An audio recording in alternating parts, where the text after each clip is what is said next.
This is a much softer, gentler style than the formality of the religious service earlier. Chance to relax. And now the Queen at the car, waiting for her husband.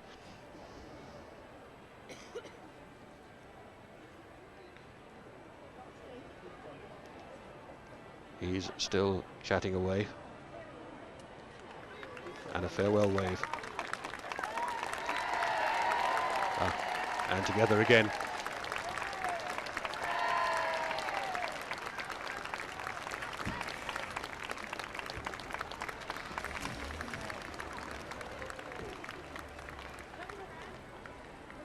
And they will drive on down to Downing Street. Coming out the back of the little street there, which leads across from St James's Park and down into Parliament Square. This whole area, land which used to be owned by the Abbey, given to it by the King many years ago, and gradually taken away by the King as the centuries went by and the royal household felt they needed more and more space. So they giveth and they taketh away.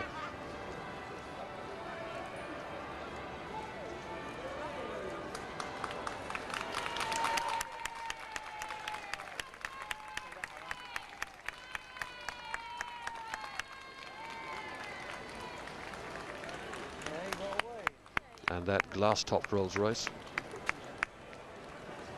seen many times over the years to allow the Queen to see and be seen.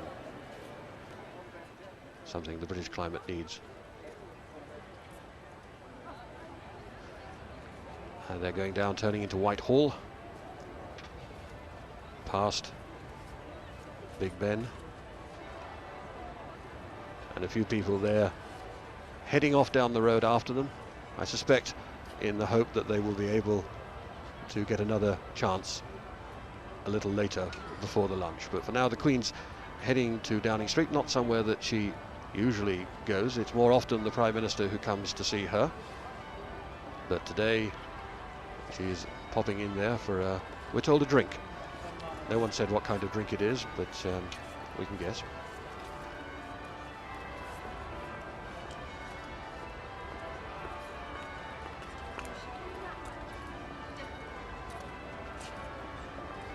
Mr. Blair is her 10th Prime Minister. The first was Winston Churchill. He used to enjoy advising, in those days, a very young Queen. Now it's a Queen with a very young Prime Minister who's taken a keen interest in the monarchy, and one suspects behind many of the ideas of reshaping it, which we've been hearing about, and indeed we've seen a little taste of this morning. This street now sealed off for security reasons. Downing Street, which used to be used as a place of cockfighting in the days when it was a royal palace, when this was all a royal palace.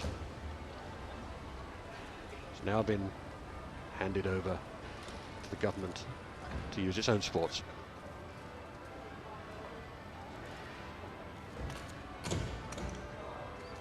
Prime Minister and Mrs. Blair.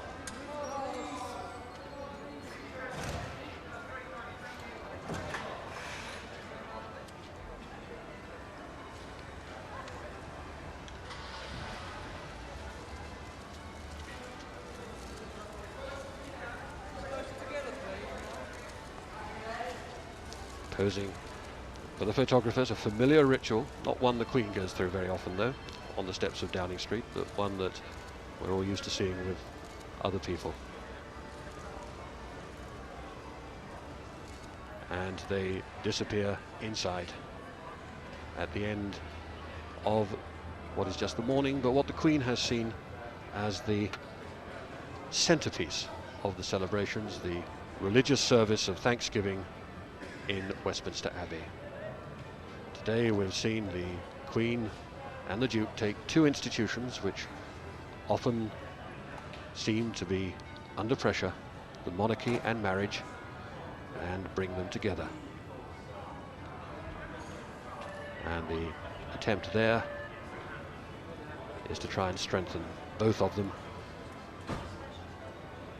and draw strength from both of them.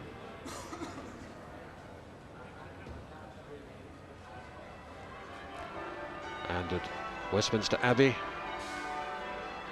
everybody else is slipping away quietly so as not to distract attention from the Queen and the Duke. It's their day, their 50th wedding anniversary, and the bells will ring out for hours to come as one of the rare full peals is heard across this part of central London to wish the Queen a happy golden anniversary.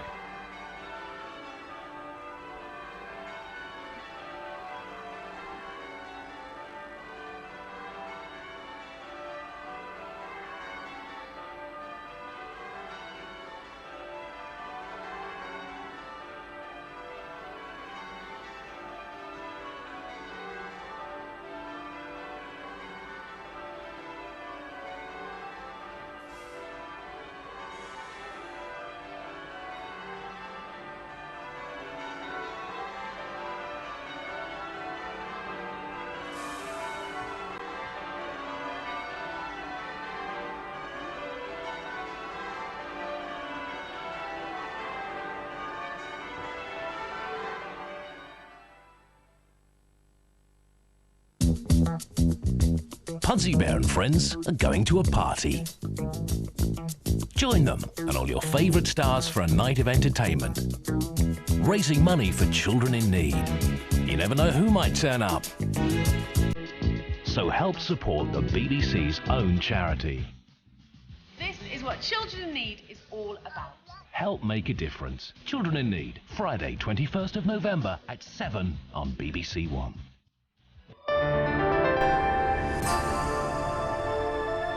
Now on BBC One Wales, a summary of the news with Fiona Bruce.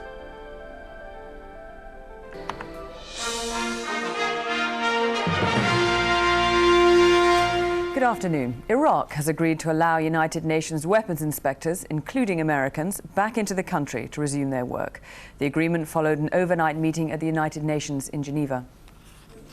The American Secretary of State cut short a visit to India, making 2 stops on the way before arriving here for this extraordinary summit at 2 in the morning. The British Foreign Secretary chaired the meeting, but it was this man they'd come to hear, the Russian Foreign Minister Yevgeny Primakov, who brought with him a plan to end the crisis over Iraq. He told the meeting that Baghdad will allow UN weapons inspectors back with no conditions. The Americans can go back too.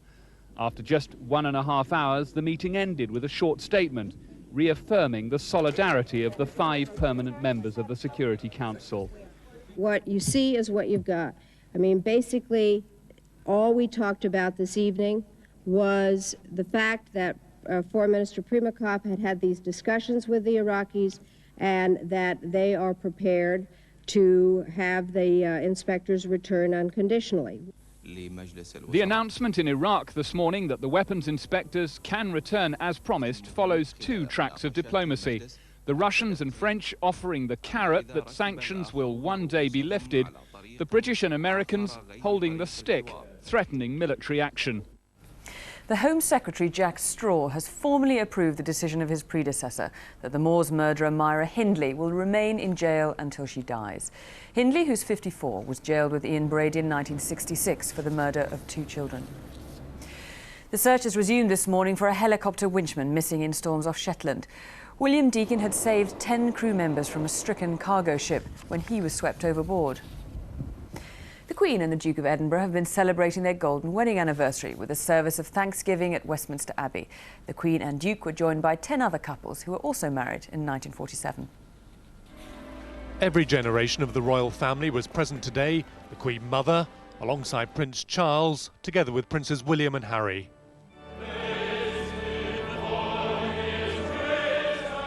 Accompanied by one of the hymns from their wedding in 1947, the Queen and the Duke of Edinburgh arrived, surrounded by the kings and queens of over a dozen other countries. In his address, the Archbishop of Canterbury spoke of the strength of their marriage, but also the realities of other relationships that fail. We thank you for what this day means to the nation as well as to yourselves. The Queen and Prince Philip have now gone on a walkabout ahead of a lunch at which the Queen will make a speech. That's all for the moment. The next news is the 1 o'clock news.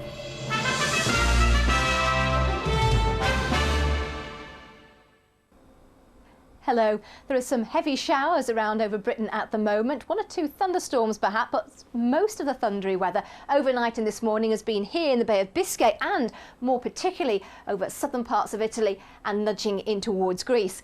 But in fact it was in Italy, at Ponza, we saw some of the most torrential downpours overnight, well over an inch of rain, 30 millimetres in just 6 short hours. So some real downpours in this area, rain, but further north and northeast it's snow that we're expecting today, particularly anywhere from Budapest up towards Kiev. Although further northeast around parts of western Russia and into Scandinavia, skies fairly clear, some mist, a little fog and certainly very cold despite any sunshine. The milder weather's out in the west, along with the showers, certainly a showery all day.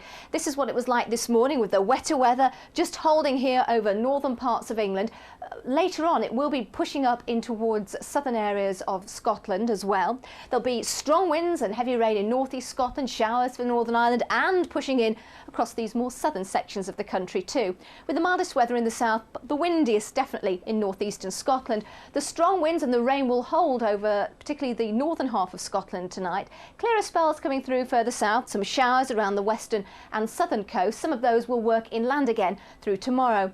And for the next few days over Europe, the high remaining in the northeast, low pressure bringing unsettled weather in the western Med. Bye-bye.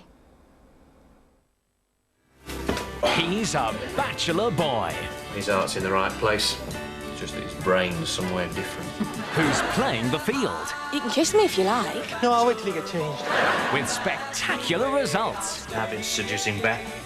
I've been caressing her soul, her tongue. Already? Through a door. Slip. Spark, Monday at 8:30 on BBC One.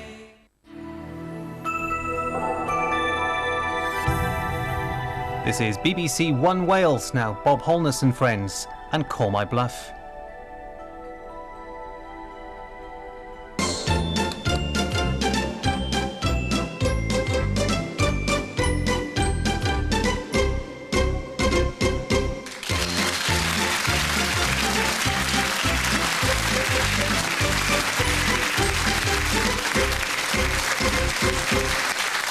Hello again, welcome. Call My Bluff, it's a tonic, the letters all say, as mature as a good vintage brandy, and dispensing good measure in her special way. On my left, Lady Toxfig, our Sandy. There you go, he's finally cracked. What can I tell you about my first guest? He's a man who could do a makeover, frankly, on the Garden of Eden. He is the Gertrude Jekyll of the BBC, but rather better dressed, if I might say so. A man who knows more about manure than is entirely sensible. Would you please welcome Alan Titchmarsh?